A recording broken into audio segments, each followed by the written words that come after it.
see you guys in the dark.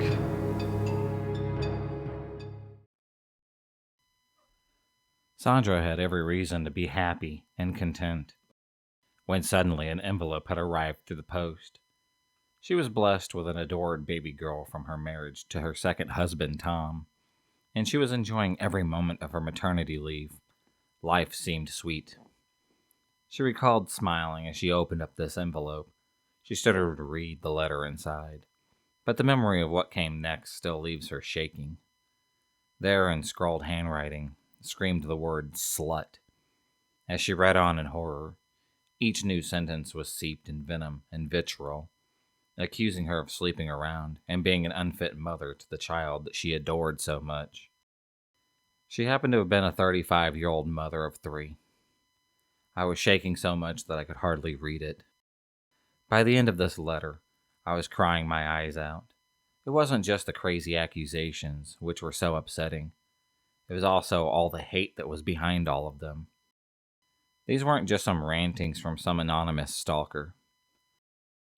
The person who wrote this was none other than Tom's former wife, who had signed that letter, furious with her for having found love with the husband that she dumped years earlier. As if I'm fighting a battle all the time, and she comes to close to breaking me.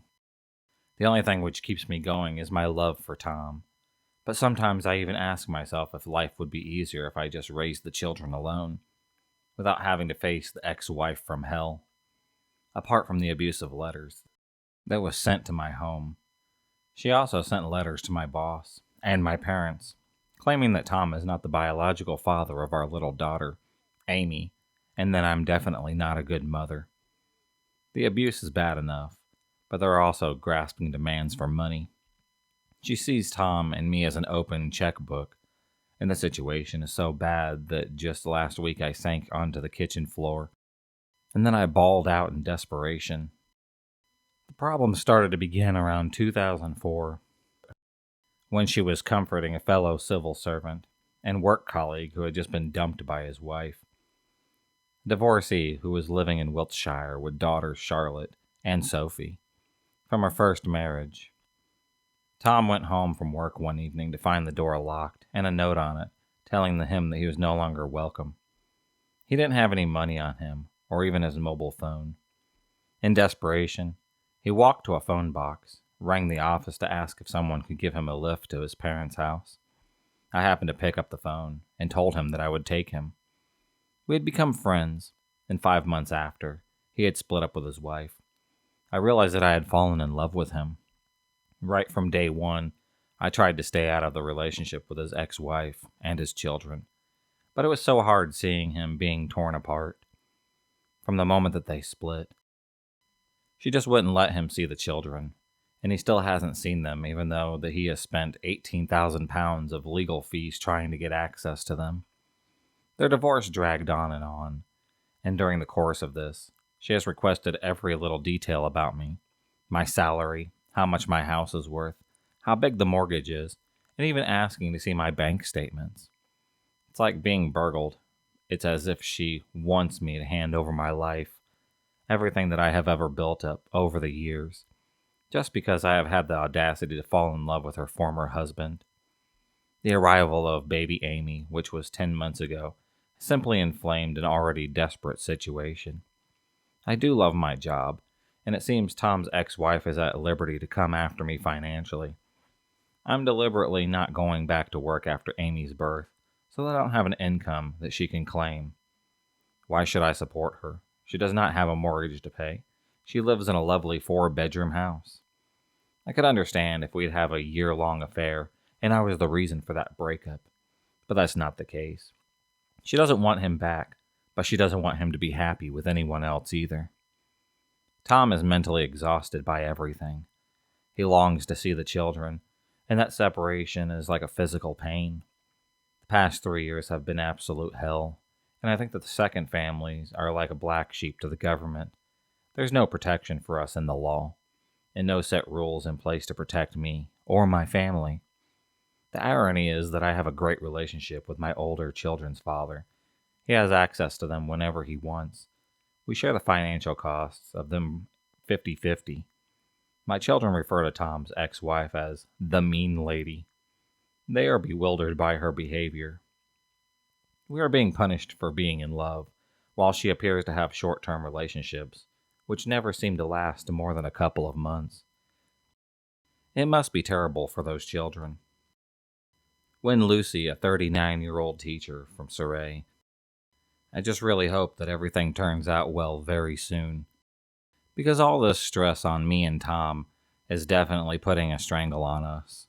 But we will pull through. I know it. I divorced my first wife back in the early 2000s. Long story short, on top of many issues that she had, her infidelity was the last straw for me. I've since remarried and had a beautiful baby boy. Shortly after my divorce, while then single, my ex would contact me out of nowhere, trying to apologize for everything and asking for me back. I would kindly tell her no, wish her the best of luck. She then immediately flipped out on me, calling me an asshole, blah blah blah, reassuring my decisions. This happened a handful of times over the next year or two. A few years later, I married the type of woman that every man dreams of. Independent, intelligent, funny, generous, selfless, beautiful. Within weeks of us getting married, my wife and all of her close friends received a friend request on Facebook from a very suspicious person.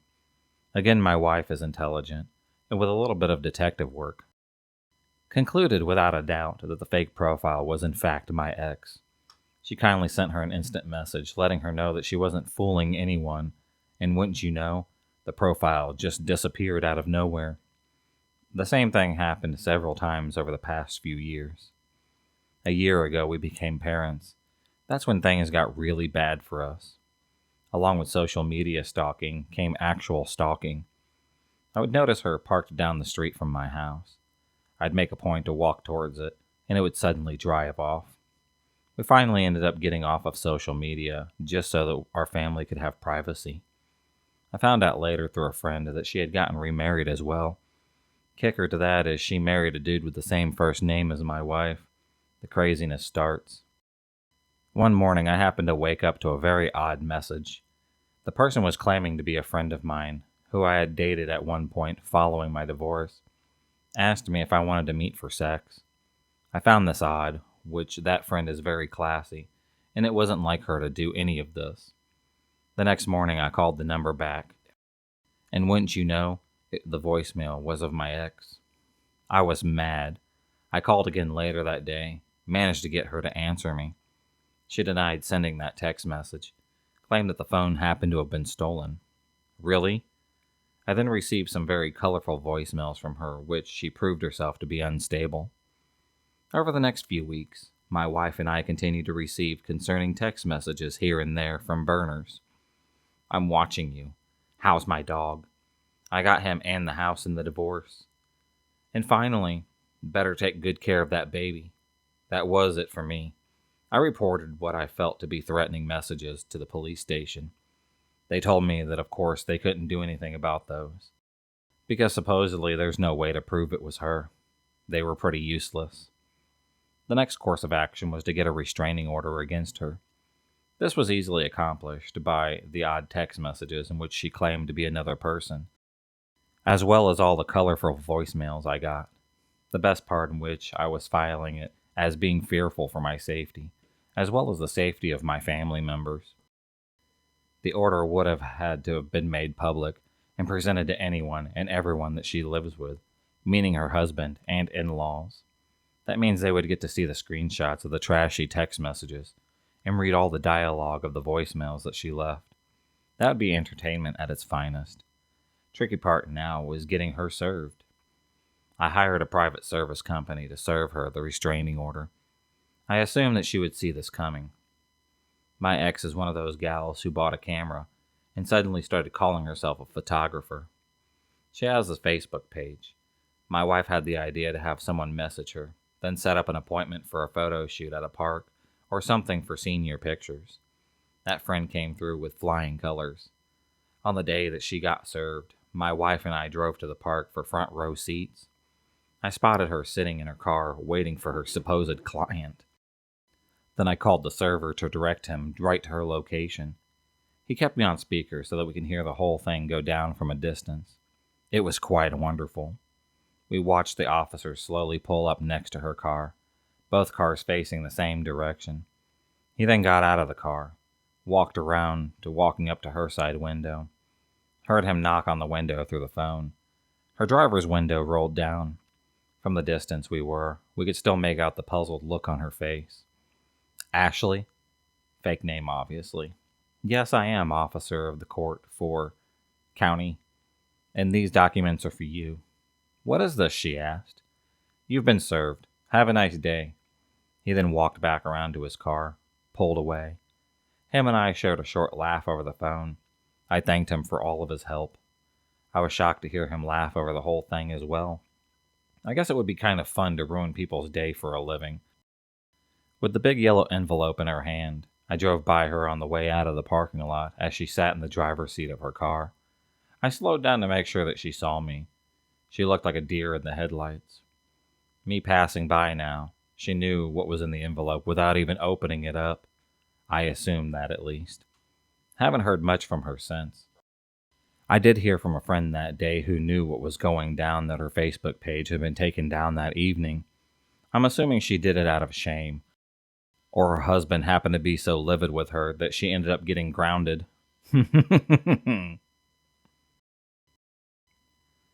I'm Lucy, and I'm a 39-year-old teacher from Surrey. I fell in love with a man named John, who's a 47-year-old pharmacist. We ended up getting married, and I relish every moment of life as a stepmother. John's sons are aged 11 and 13. I liked them immediately. They got along well with my son Lucas, who is 13. I just loved the Sunday mornings that we spent together, all sitting in bed watching TV, eating food. It felt like we were just one big happy family, and I loved every single moment of it. But then I became engaged to John in 2005, after a year together.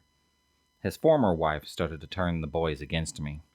When I gave them presents, she apparently told them, "Don't you dare be nice to that woman or take any of her gifts." They stopped talking to me altogether. Whatever I said to them, they just pretty much ignored. They're just kids. Their loyalty obviously is to their mother, and she is controlling them by saying that they must not accept me. It hurts because I want them to be happy, and to make their father happy as well. His ex-wife is extremely controlling. Even though they are divorced, she wants to control him every moment of the day. It's hurtful for my parents, too. We used to take John's son to see them, but now they won't even talk to them. Christmas happens to be awful, with all of us sitting around that table. The boys are ignoring me if I say anything, even if I ask to pass the butter. Then John gets angry and says, "Stop behaving like this." I feel as if I'm being ripped down the middle when I have done nothing wrong to them. The first time his ex-wife brought the boys to the old family home, where I was living with John, she said that I can see she is in my house, meaning she was talking about me. Even though she doesn't love him anymore or want him back, he's just a checkbook to her. John bought her a house. She has no money worries, and she doesn't have to work at all. My son copes by staying out of it. When the boys ignore him, he just goes off and reads a book. All he tells me is, "I want you to be happy, Mom." Dealing with the ex-wife is like playing an appalling game of poker, where you don't know what move your opponent will make next. She's awful and full of contradictions. John happens to be caught in the middle, and now she claims that she will stop him seeing his children when we marry. This would simply break his heart. I'm a member of a support group called the British Second Wives Club. Without their support, I don't know what I would do. The only thing which keeps me going is love for John. I have days when I sit with my head in my hands, wondering if all this agony is worth it. I have to hang on to the fact that one day we will be together. It will all be worth it. These mind games, undisguised hostility, and all the use of children as pawns, and an inevitable result of our growing culture of divorce. I'm trying to find some way that I can get through to her and tell her that she doesn't need to be doing this. But for some reason, she's just not listening to a word that me or John is saying. My older brother used to be in a relationship with this girl. They fought a lot, but at the end of the day, always seemed to be fine. This all happened when I was a child, so I don't remember everything too well, but I do remember bits and pieces of her. She grew up in a bad household. Her mother was quite abusive. She overreacted about every little mistake that she made. My brother used to be a bad kid. He was with the wrong crowd, and it really fucked up his life in a lot of ways. He was a really good musician. His path was lined for him in a musical career. He could have been pretty famous. I'm rambling back the main story. Once I happened to remember that we had to call the police on her for not leaving our property. She left in time, but that memory of her and my brother's screams echoed throughout my mind. However, it was around this time something happened. Something great. He and my father went to go see a movie about a Navy SEAL. That made my brother want to join the Navy. He's still in it now.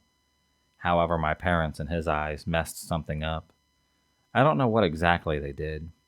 He got mad at them, punched a hole in the wall, and then left to go live with his girlfriend. Finally, my brother made one of the biggest mistakes of his life. He proposed. After the ceremony, he immediately went home and wanted a divorce. A little after this time, it was finally time to go to boot camp. When he left, she came to come live with us.